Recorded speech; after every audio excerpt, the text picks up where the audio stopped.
You just train wrecked the shit out of that one. Yeah. I just came in like an elephant in a china shop just now. Fucking hell. Oh, I tipped over my red wine glass and spilled it all over the podcasting equipment. Fucking, that's why we record in the morning, babe. Oh, Scene. So holy shit. Yeah. It's the Jack and Kathy Show. Shit Show. And there we go. Yeah, how was okay, that? that, Like I think if yeah. Okay.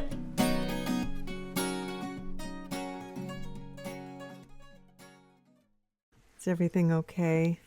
Nothing like. Does wine and electronic equipment do okay together? They Is do that a really good well mix? together. They do That's really a good well. mix? Yeah. Okay. One of the making things sure. that you try to do with all of your gear is soak it in wine first. That's what I was told. I feel like moving job. forward, you should have this kind of glass and not the long stem one. These are harder to knock over. Okay. You need something that's more like a. Well, anyway, our glasses look nice. We look cute. We're going monochromatic with the whole black thing right now. What the fuck? Black background, black and gray. Nothing? Yeah. You got nothing for me? Yeah. No. I'm. Are you still I'm shocked over I'm still spilling? reeling that I just spilled wine all over get the over place, and I also just lost my shit on Alexa upstairs. You went fucking ape shit on Alexa. I said we all have had moments, and you've had this too with Alexa, where you talk to her and she doesn't respond, and after saying in a nice voice to Alexa, stop, she didn't hear me, didn't acknowledge me with her little blue light. And so I screamed as if the house was on fire. Fucking scream. Alexa, shut the fuck. I don't think I said fuck, but I said shut up. You screamed, I screamed so loudly, Yeah, babe. I That scared the was shit out of you, fucking and you asked me to nuts. please never ever do that again. What? And the what was that? Yeah.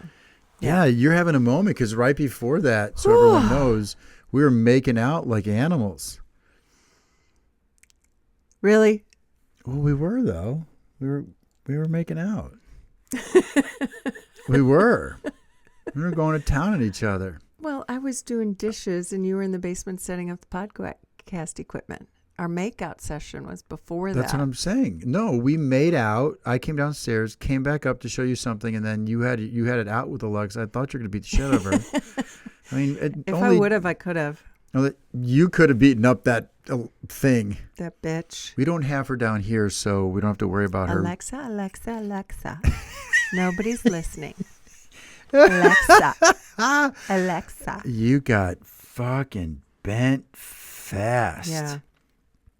It's all good. You got your thing. I also want you to show me how I could get my playlist connected to Alexa, because it's just yours. You got to sign into my stuff. Well, now that we're married, I don't know. Should I give you some of that my stuff? playlist. I get it. How do I get my playlist? I got to think it through. I want my playlist. I know, but I got to decide if it's But then- important for me to share that stuff with you. But then, if you're not home and I want to play on all the speakers and you're away listening to something else, it takes over the account and your stuff stops playing, correct? No, we just got to sign you in. We just got to give you my login. That's it. Oh, okay. That's all. Once I give you my login, then just log into my account. All right. Or maybe there's a way. I gotta find there's a way to double up on that. I don't know. Is the camera trying to The camera's focus? having a hard time focusing, and Yeah. interestingly enough, it was all set until someone went a little ape shit and the computer got Okay, moved. you can't move because right now we're both in focus. But Okay, so don't move. Just sit here really still. That means we have to talk like this too. I look better out of focus, so maybe I'll just try to be. Honest to God, are we doing this? Yeah, we're doing it. We should never Yeah. record at night. Ever. We're doing it. Ever. We should never record at night. It's the worst ever. Sunday mornings.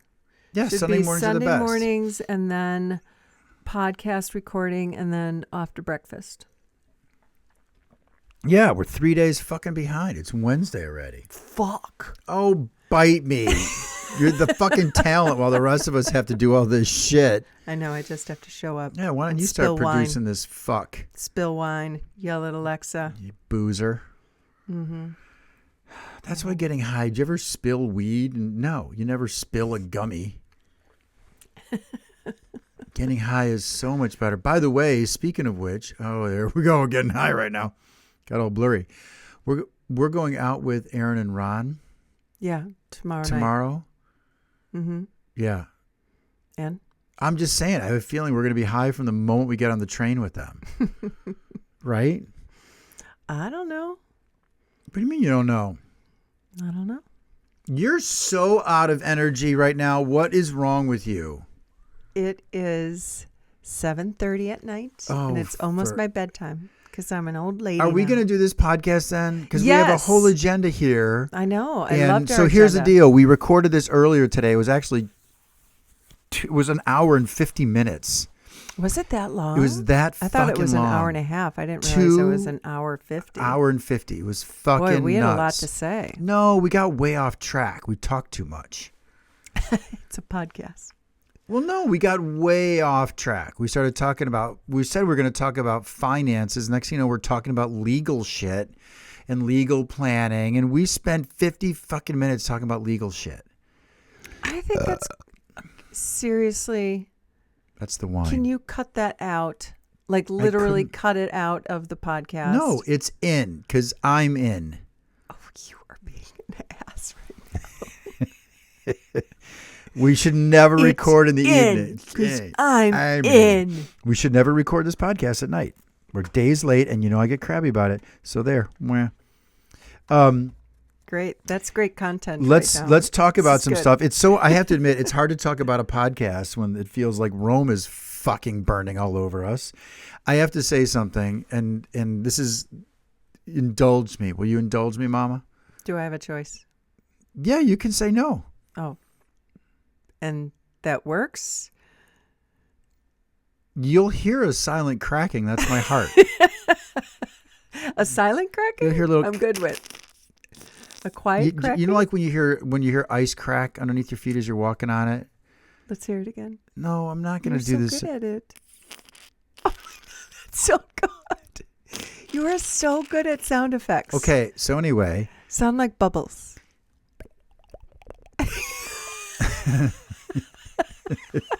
oh, you want me to sound like Bubbles, the girl I used to date? Which Bubbles are you talking about? You did it right. The stripper? I have to share one thing with everybody, and I don't give a flying fuck about your political persuasion. I really don't. I'm so sick of this topic. But there is a guy from New York who I follow who is I forget what he used to do. He's in entertainment. I really feel handsome, right? This black looks good on me. I do. It's so fucking fun. I look good. Don't I? You paused midsection to recognize how handsome you look. Brilliant. You know, when you marry a model, you need little windows of like, I look good too, don't I? Like you do that don't I thing? And like, I don't. So there is a dude that I sent it to you. I don't know if you saw it. We listened to part of it, but then that's what caused you to have your Alexa fit. There's this guy, George Hahn, at George Hahn, George H-A-H-N. I highly fucking encourage you to listen to him and follow him on Blue Sky or wherever you follow things. He has been off the rails lately about the election. Mm-hmm. And I just read comments because he had another rant when he just went apeshit. He's a diehard New Yorker, fantastic, energetic, eccentric guy. He went off the rails again, and the comments, there must have been 600 comments for this thing he did. And I'm not even going to talk about his post. The comments are great. They're like, George, feeling you. And by the way, I can't stop laughing. Is that wrong? That sounds like what you would write.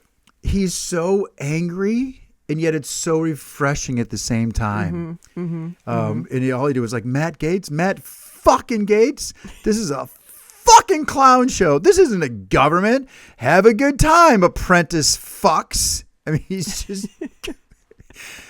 You listen to it at first, you're like, oh, he's really mad. And then you listen more like, oh, this guy's really funny. So anyway, I encourage you guys to listen to George Hahn. And I don't mean it disparagingly. He's passionate and he gives a fuck. And Oh, you love him. He's your new favorite. Oh, he's adorbs. He's great. Mm-hmm. Okay, so we're going to dive into some shit. It's going to get really deep here, people. And I want everyone to buckle up, okay? Because we've been talking a lot about this, and we're going to share some stuff with you about us and our relationship. It's changing. It's going through. This is why we shouldn't record at night, because I get fucking stupid and you don't want to participate. You are truly looking at the clock. I'm just waiting. Are we ready yet? You ready? So during the week, Kathy said, we should, right before the election, in fact, right around Monday or Tuesday. I can't remember. You're like, we should talk about finances. You said it on Sunday. Like, we should talk about finances. Finances is important because now that we're married, we're going to be blending assets. Oh, I'm burping again. And all that other kind of stuff. And you said we should talk about money. Yeah. And what that means. And so you and I did a bunch of research. We looked at, I went online. I've got some questions here on the phone. We looked at some different stats. So let me set the table, and then I want you to roll with it. And our whole purpose of talking to people is that we're 58 years old. We're recently married. You just lost your virginity to me because of the wedding night, which was That's beautiful. right. Except I had 2 babies already. It was lovely. So Well, that they must were. have been If we're in this Christian nationalist God. society, that was no more than you being the Mother me Mary. and- yes, the Virgin Mary. Right. We don't want to talk about that because we don't want the attention. Okay? Okay. We're being ridiculous. So you had this good idea to say that we should actually talk about Money. And what I like us to talk about too is that discussions about money, we had this. Well, let me back up. So I did some stats and some research, and I want to lay the table for that. So majority of divorces, 50% of divorces, and in large part because of money. That's one of the huge things. Sex is another one. Sex, by the way, is not a problem for us. That is a very active part of our life. Mr. Honar, keep rolling on the money. In fact, if anything, I would argue Stop that it. we are what should be admired and seen. So Lord help me. then went down the research. Second marriages, the percent of divorce among second marriages is around 67%, national average. So you know me, I like to dive down into those details a little bit more. As I said, I got to believe it's a little bit different for second marriages in your 20s, 30s, etc. And sure enough, when you get to be in the 50s and 60s like us, particularly closer to 60, second marriages, while they still have a greater divorce rate than 50%, tend to hover around 58%. It's a little bit lower. It's in your 30s and 40s where second marriages tend to decline faster. Okay? Yeah. So, and then I looked into, well, what are the second marriage reasons that people speak to most? The number one is baggage. So, like anything, when That you're could be anything. well, when you get to be older, baggage is probably not the right way to say it, but it was just you have so many patterns of behavior and unresolved issues that you haven't worked through. Imagine No doubt. at 58 we're a train pulling 10,000 cars versus when you're 20, Yep. 100. And so if you haven't worked through some of that shit, which we've done a good job of, it's going to get in the way of any future relationships. You're fucking yawning. Jack Honar, keep talking. The second one is money, because it's not just discussions about money. It's that each person tends to come to the relationship with an attitude about money, whether that's how you spend or how much you have. Some people, it's you're not touching my money. I've done that before, those kinds of things.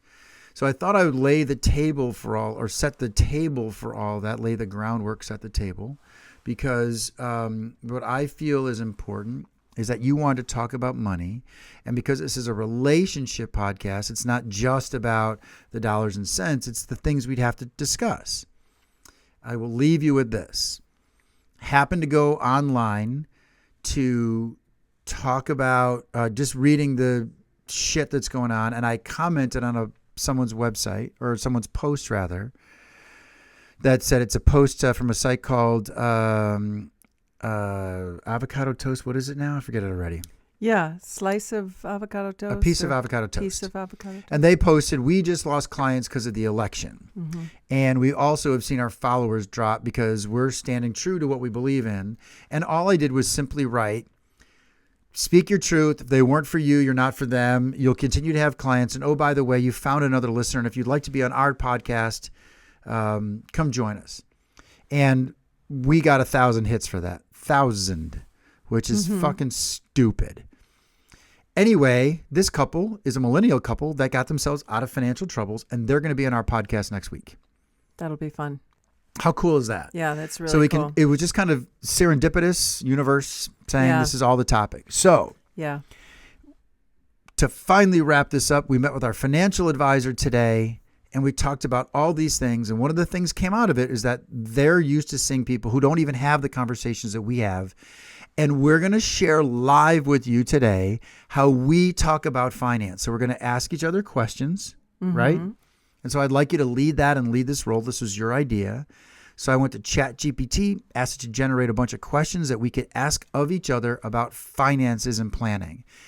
And highly recommend that no matter what stage you are in your relationship, second one around, younger people, talking about this shit is fucking critical. Critical. Clearly, because it's such a big reason for divorce. You are smirking at me. I am now done talking and Are you sure? positive. I want to lay all that down. 'Cause look at the time. It's 16:20, and I think I said 3 words. You were on a roll, Mr. Honar. So, yeah, I actually love some of these ChatGPT. God, I love ChatGPT. So this first question is called Personal Reflections. And the question is, how did your financial habits change from your first marriage to this one? And I will say that, so one of the things in my first marriage that I didn't have was great communication. And not surprisingly, financial communication was one of those as well. So basically, he took care of investments. I had my own credit card. We had a joint checking account that he put his money into, but I had my own account. I would put money into the joint too, but when things got bad, I started my own checking account. But I always had my own credit cards and my own money, and I paid for a lot of my own stuff, for kids stuff, for groceries, through my own money because I was always working. And but there was never the conversation, and there was never a conversation of, hey, I'm going to liquidate $32,000 out of our Baird account because I have a deal I want to do. I just accidentally would discover that $32,000 was gone. I'd be like, what happened? So that's something that I clearly don't want this time around. And it's interesting because as a woman, I have really, I really do want to encourage women to have financial independence, or at least financial education to what is going on in their relationship. You should have the passwords. You should know where all your money is. You should have conversations anytime big money is spent. You should have, if women can want to stay in the workforce, that can be a good thing. It doesn't work for everybody. I was able to work and be a mom. But, having experienced divorce, this is kind of a sidetrack, but having experienced divorce, the first thing an attorney would say to a stay-at-home mom was, you need to get a job, right? Mm-hmm. So anyway, but that's something that you and I are talking about money. Like you said, we met with the financial planner today. We're talking about putting our funds in a pool. And to be sure, I'm sure professionals would say, have that conversation before, let me put my finger over here, before you get married. Yeah. We are in a very loving, trusting, committed relationship. Sexual. So I feel very confident in this conversation and how we're going to move forward, You walked right past that. Of course I did. Keep going. Yeah. So anyway, so that's how about you? You answer that question. How have your financial habits changed? Because I know you have. Well, we were from your first different. marriage. So I was the primary breadwinner. Mm-hmm. My ex stayed at home for a long time. We had joint everything. I think what we didn't do, which was the surprise when I was going through my divorce, was learning what we didn't have. And I don't want to go down that path too deeply. Mm-hmm. You know the story. Mm-hmm. But I don't know that we were always on the same page with spending and saving, right? And so while we talked about a lot of it, I was the primary one. At first, I went into the relationship. I had a lot of savings saved up when we first got married. I was very good at saving money when I was younger. Mm-hmm. And then when we got married, because her background was in accounting, I kind of handed over the reins. So I'll own the fact that I took my eyes off that part. But we never talked like you and I talk, right? I think that's the reason we have this podcast. And for 100 episodes, we've kind of talked about relationship-y things, and we haven't shared with people that we actually talk about hard stuff too, like making sure we have a lawyer and protections for each one of us in case something happens, right? Doing your will, putting things in a living trust. Yeah. So what I like is that we're actually trying to figure out how this works. And, to be sure that everyone hears this, we recorded something earlier today, but the audio and everything got fucked up. And so because of that, it's kind of settling me into being more succinct, right? And one of the things I'd like to ask you, or I think we solved a little bit earlier, was, and I think couples should do this. What do you think is your worst habit when it comes to money? Like, what do you think you've got to fix when it comes to money? Whether it's earning it, saving it, spending it, what do you think is let's just pick a top one that you go, yeah, I got to get better at that.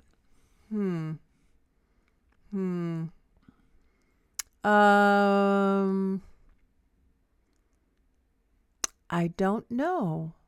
I feel like I save. I feel like I've made some good investments. I feel, I drive a car I've had paid for since 2017. I don't feel like a really frivolous spender, like a excessive spender. I tend to be pretty frugal in that regard.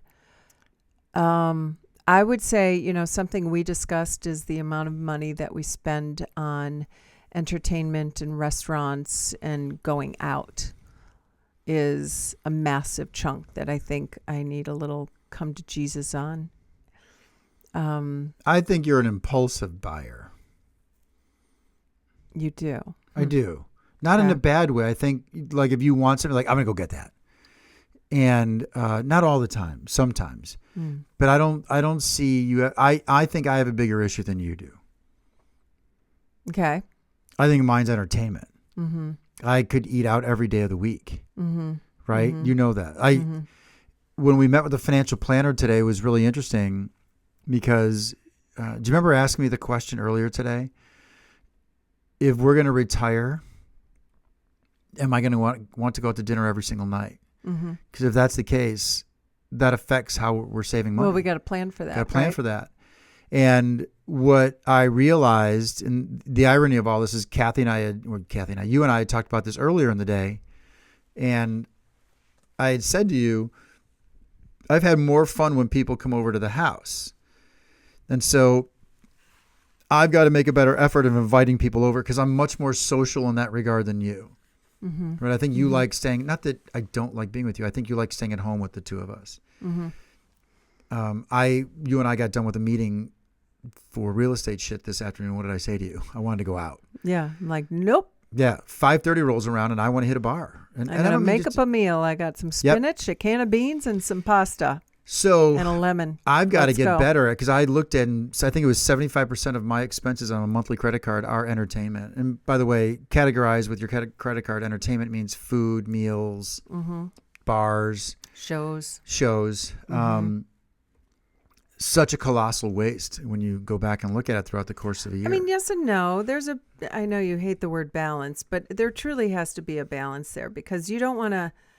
We could die tomorrow, right? So you want to enjoy the money you're earning and you want to save for your future. You don't want to be having to work full time because you've spent everything. So where's that balance, And we are trying to find that balance for sure.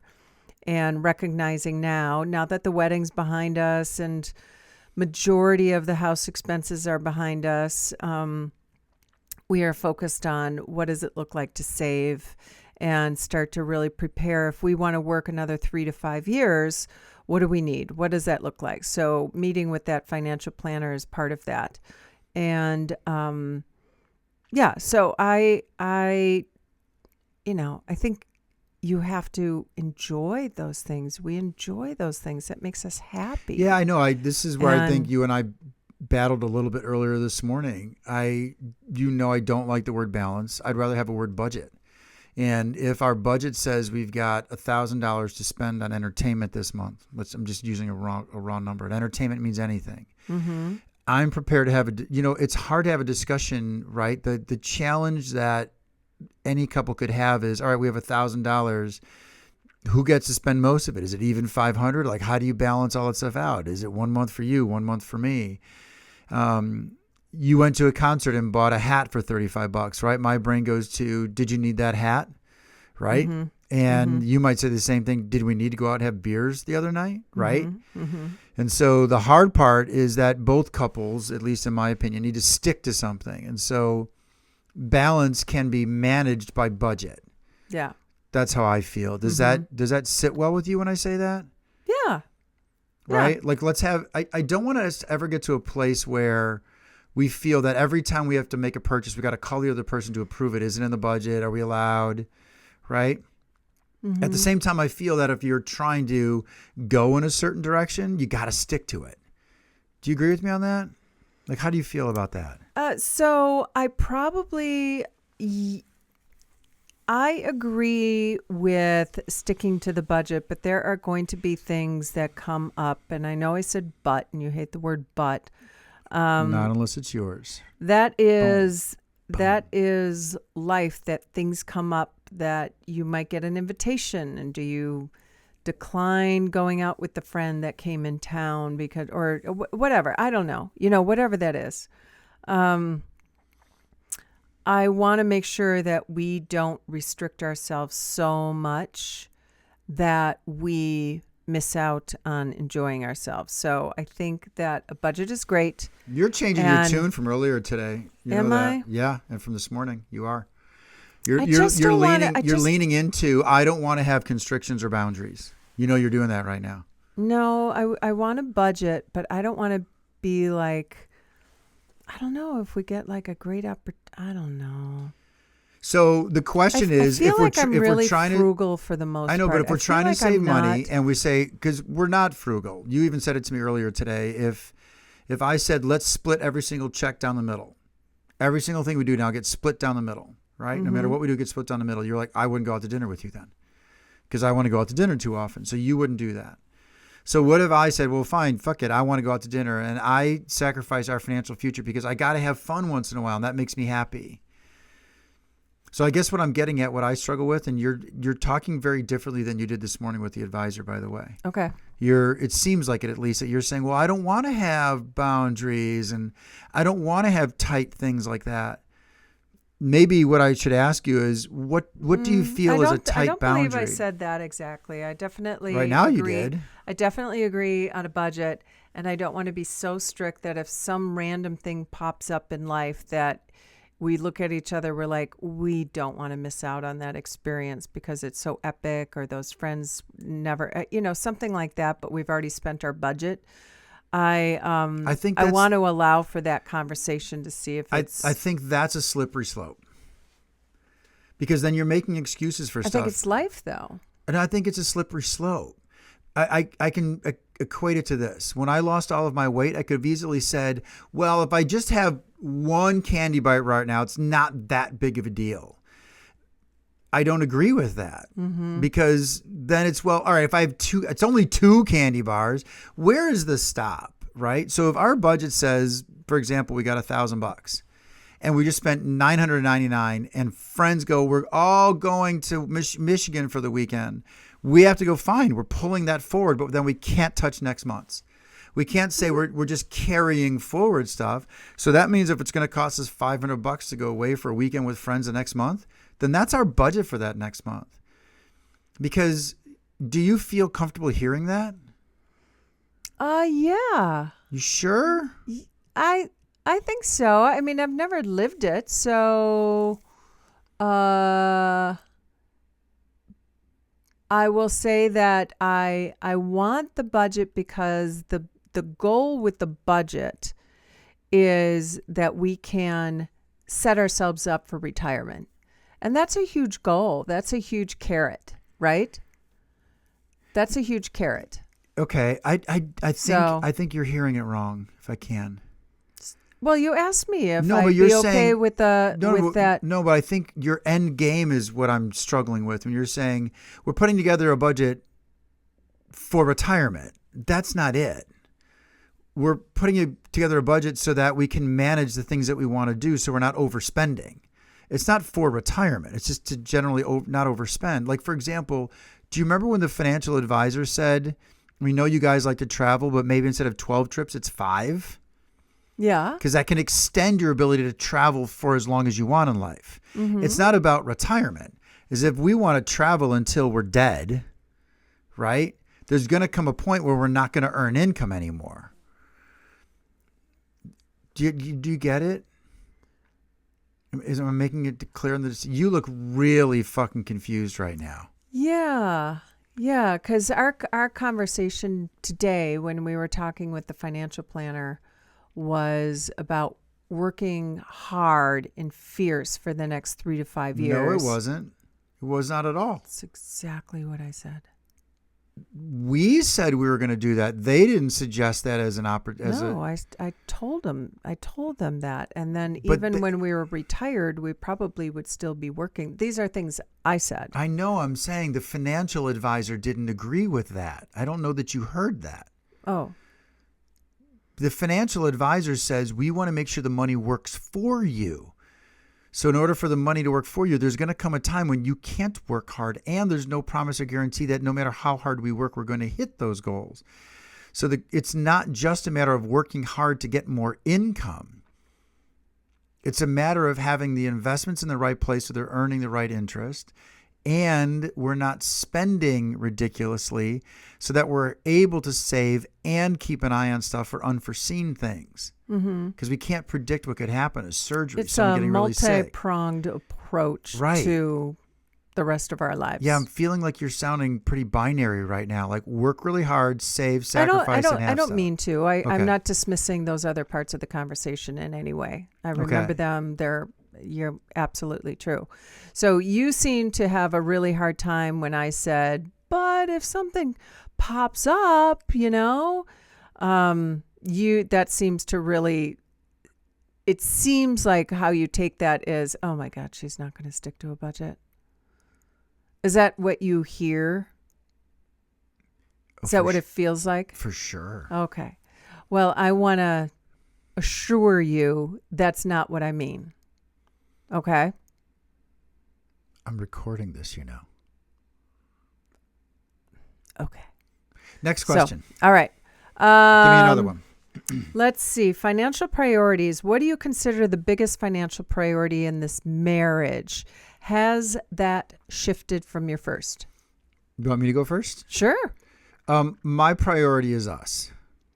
My personal contribution is Financial priority. Yeah. Okay. Same thing to me. Our financial priority is us. So let me now go into some detail. The primary thing that I'm now going to do is I already told myself, you get your Sundays, because there's one thing I love and I don't want to get rid of this, and that's my Sunday morning breakfast with you. Sunday morning breakfast has always meant something to me. I love it. What if we've already spent our budget? Well, I'm going to budget for 4 Sundays. That's it. Okay. So how many more Sundays are there in a month? I'm going to add a Sunday? I'm just saying. No, you're trying to be pejorative and you're trying to be dickish and you know it. If I said Sunday morning brunch, I didn't say breakfast every day is important to me. So my financial priority is to curtail my spending and to ease back on the things that waste money, which is going out all the time. Yeah. So what I would like to have for us, if we were to start planning, and this is the commitment I'm going to make to you, I love my Sunday morning breakfast with you. Mm-hmm. It means the world to me to get up. We make a lot of love in the morning because that's your thing. And then, notice I said it's your thing. And then we go to breakfast. And then we come home. You're like, let's do that again. And I'm like, I can't. I'm so full. And then the other thing is I like going out quite often. And I don't want to restrict us from seeing our friends. But I want us to make a commitment that we have more people over at the house. I would like a date night, maybe every 2 weeks with you, or maybe once a week where we have a date night. Yeah. And I think budgeting for going out with friends at least once a week is good. But the rest of the time, that's 3 days of 7. That's a big shift for me. I would go out every fucking night of the week. I know right? you'd like to, but we really don't go. We've never gone out. Every time I get a chance to go out to eat, I do. You know that. How many times are we out someplace and I'll go, let's go grab a bite. And then I pick up the bill, which I'm not saying is your fault. So that's my financial priority, is curtailing my expenses so that I can actually save more money. That's on me. Okay. So what's yours? My financial priority is focusing on my job to increase my earnings and earning potential for in real estate. That's my goal. Okay. Yeah. Next question, Mama. All right. You read one. No, scroll through. I can't see that Okay. far. All right. Just pick one. So, segment 2, money and love in later life. So, honest conversation starters. What's been the hardest financial conversation you and I have had so far? And would you have been open to this in your 30s versus 58? Compared to I don't know 58? that we've had. I think the hardest financial conversations we've had are actually around the house, like what money to spend on the house. Yeah. I think that's where we might have had more disagreements. I think we both realized we overspent on a few things, and then rightfully spent on some things that maybe I was a little conservative about. Yeah. I think we had an incredible discussion this weekend because our landscaping got just absolutely destroyed by rabbits. And so if we're going to be listing the house in the spring, we need it to look good. And so fall plantings are a great time. It's a great time to plant in the fall, and it's usually cheaper. Right? And so we said, let's spend some money to get the fall plantings up or get the plantings in. So come spring, the house looks great. And then we had a chance to buy a few more things that were nice to haves, but not need to haves. Right? And so you and I were able to talk quickly and go, okay, this is going to cost us an extra, $500, $400? Yeah. And we went, is that some money that could go toward the remodel of the bathroom? And so I think that's the first time we kind of, do you agree with me? I feel it's the first time we had one of those, should we be doing this? And I feel it's because we know we overspent in some areas that now we're going, we got to chill a little bit. Do you agree with that? I actually think that was a really good conversation. And a very necessary one. And I think back to the one that I would bring up is when we first bought the house and we were having discussions about, okay, we want to be together forever, but we're not married yet. Should something go awry, what are we going to do? And we went to see the lawyer that drafted a tenants in common agreement, and we had to have a very real conversation of, that's a good one. Okay, if you want out of this relationship, do we sell the house? Right. If something happens to one of us, what happens then? Do we buy out the other half and leave it to our, because we would want to leave it to our kids. So that was like a really real conversation that takes all the sexiness out of life, right? To have There's nothing these unsexy financial about us, baby. conversations. Boom. And may I ask you a question yeah. while you say all that? How do you feel about these discussions? And the reason I ask you is because today with the financial planner, they said almost all of their clients they talk to, especially the couples, the married couples, don't talk about this at all. Yeah. So what I'm getting at is not the pragmatic approach. You tend to be a thinker, though you're a very big feeler. If anyone ever listens to the podcast, Kathy says think a lot more than she says feel. So Kathy tends to process with her brain. And I've told you that before, right? Even though you're very emotional, very sensitive, you're a processor. So I'm going to ask you to dive into your feelings now. How does it feel talking about this kind of stuff? When we first had the tenants in common discussion, how does that feel? Does it feel like we're setting ourselves up for, potential divorce? Like because there's an emotional part to this, right? It feels actually really good, and it made me feel like we were being responsible, and it made me feel really fucking like I was doing grown-up shit. And that's what I should be doing. Yeah. Right? Okay. It's what I would... I often do this, like, if you were giving yourself... If the situation was somebody else, like your child, right? Can I interrupt you for one quick second? Is the dishwasher running? It is. Okay, because I keep hearing noises, thinking someone's in the fucking house. Yeah. Jesus Christ. Go ahead. The camera is really struggling. Yeah, I know. But yeah, so I say my point I was going to say is when there's something challenging, what I try to do is think, okay, Kath, if you were going to give your children the advice on this situation and it wasn't you, what the fuck would you say? And decide what that is, and then turn around and give yourself that same fucking advice and heed it, right? Okay. So it felt good. It felt good to talk about that. Now, we got it drafted.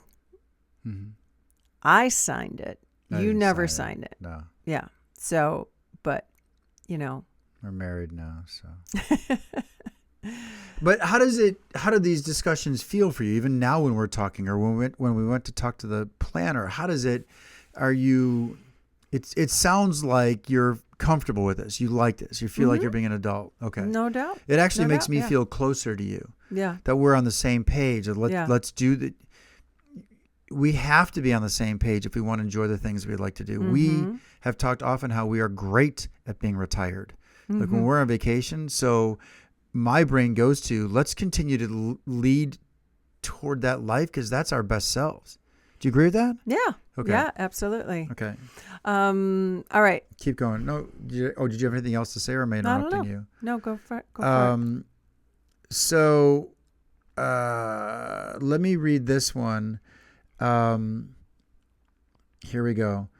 That's it. I'm going to read this one right here. This is kind of interesting. What traditions or financial values do you hope to pass on to our kids? How about managing money in relationships? About facing those hard conversations. Yeah. About what it's like to set a budget. About the self-awareness you need to have with your own spending. Yeah. That's where I think, if you can be responsible with a credit card versus a debit card. Yep. Debit card doesn't show you all the places you've spent your money, right? I mean, it's like just spending cash. Some of them can do it now.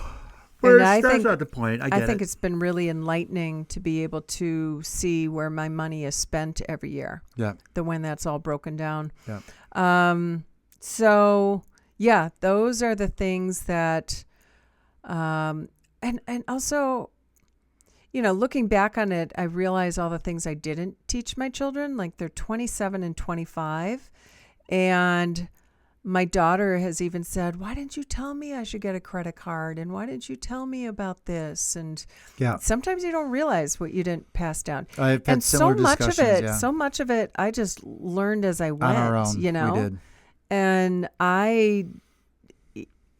so I don't remember even my dad was an accountant. I know the only thing he did for me later in life was tell me to set up my IRA.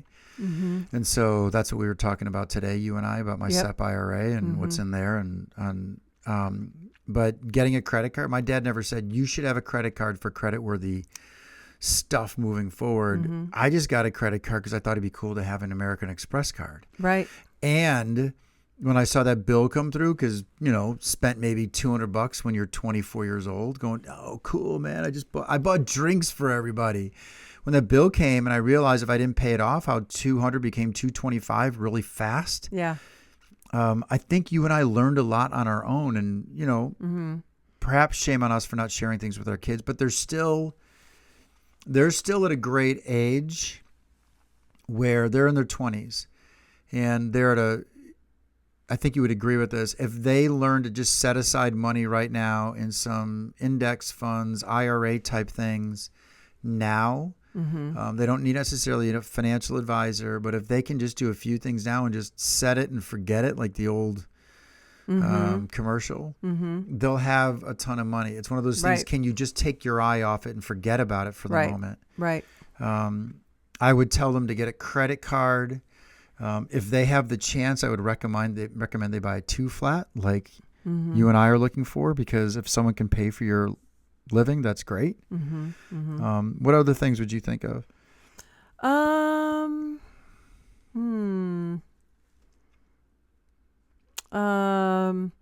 One thing that's really prevalent in the world today that wasn't always prevalent is this idea, and I think our kids' generation is really open to this, is recycling and upcycling. Like how much you can save should you need an object or a thing or a piece of clothing or something. Yeah. There are so many resources to purchase it in a very That's a great in a idea. more economical way. So I like that's that. that's a big thing. I think our kids are already, tuned into that. Yeah, I like that a lot. So, all right. All right. So I know you want to wrap this up because you're tired. So we're going to move on to the Skin Deep. Or do you want to ask a financial question about ourselves? One more question. Do you want a Skin Deep question, or do you want one more financial question? We could do one more financial. Let's do one more financial. You want We're one on more. theme. Today we're just on theme. Okay. Financial. Hold on a second. Those aren't it. Hold on. We're looking for questions. Older couples. That's not what I wanted. Okay. I'm going to ask you a financial question about money. We say the word budget, which feels restricting, right? What is one thing I've talked about, how I want my Sunday breakfast and a night out with you. I want a date night, and I know date night can be inside, but I like going out. So whatever that looks like, and we haven't even put dollar amounts of this stuff yet. I presume we're going to get to a place where it's, hey, let's manage our money to a particular dollar amount. What's one thing that you want to limit so that you save, and what's one thing you want to make sure you continue to do because it feels good for you? Limit the amount of going out. Okay. And what was the other one? Save so that One is the limiter, important. and one is the thing that you want to make sure you still do because it's really important to you. So my limiter is I'd like to go out 5 nights, 7 nights a week. I'm going to go out one night with you, and then one breakfast. Like those are the things I'd like. That costs money. Yeah. So what are the things that you'd still like to do? I like belonging to the club. I like, You do. A club. I like going somewhere to work out. I'm more efficient. I'm more effective. I like the atmosphere, especially in Wisconsin where we're working out inside. I spent the last bunch of years not having that as an option. And I definitely am more focused on my physical health because I belong to a club. So Well, that's kind of important to And me. by cutting out the website stuff that you were paying for, that would actually pay for that club part. So that's a good way. In fact, to cut it in half. So that's cool. Because you were talking the other day about maybe getting rid of the membership. Do you remember that? Of course. Was that more just a knee-jerk reaction? Well, it is something that I feel like if you really can't afford it, you can find other ways to work out, and I probably should, right? Like if we're about saving money, that would save us, I mean, just the club itself is $200 each per month. And then if you do anything extra, like grab the salad bar, so it can, and go to one dinner or whatever, it can add up pretty quickly. So yeah, I feel like it is a luxury for sure, and it's not But you'd like to really keep in the. it. But I'd like to keep it. So yeah. then we plan for that. Yeah. So that means, do you feel comfortable keeping that and sacrificing other things? right? Yeah. Because Yeah. I'd like to keep breakfast and going out one night a week with you. That means I'm going to sacrifice other stuff. How does that feel? I think we need an afternoon where we each get our credit card bills and we sit down with it and, That's right. and I share agree. with each other like where the money is going and That's right. what are the hard expenses Yeah. in life, like the mortgage, the electricity, electricity, yep. the I agree. utilities, the taxes, the phones, the insurance, blah, blah, blah. And by the way, it's interesting that you and I are talking about this because people might think, well, you're in your 50s. How the fuck don't you talk about this? Haven't you talked about this? That's not the point. We're now newly married. And so this is just as if we were 25 years old. We need to talk about this stuff, right? Yeah. When we were not married, quite frankly, it felt like there was, and I'm not saying I wanted to do this, it felt like there was always an out. You can always leave and do your own thing. And as older people, leaving is easy because we learned how to do it, right? Now you're stuck. I'm stuck. I just feel it's okay if anyone's listening, because I know we've got maybe 6 listeners. If anyone's listening, it's not as though we haven't thought about this stuff, but we managed it for ourselves for so many years until we met one another. And now that we're married, we're saying, all right, let's make sure we're playing adults. Right? We're being adults. Cool. Yeah. Babe, thank you so much for the time All right. tonight. I Thanks, appreciate babe. you being on the Jack and Kathy Shit Show. On that note, everybody out there, thanks for listening. And as always, peace.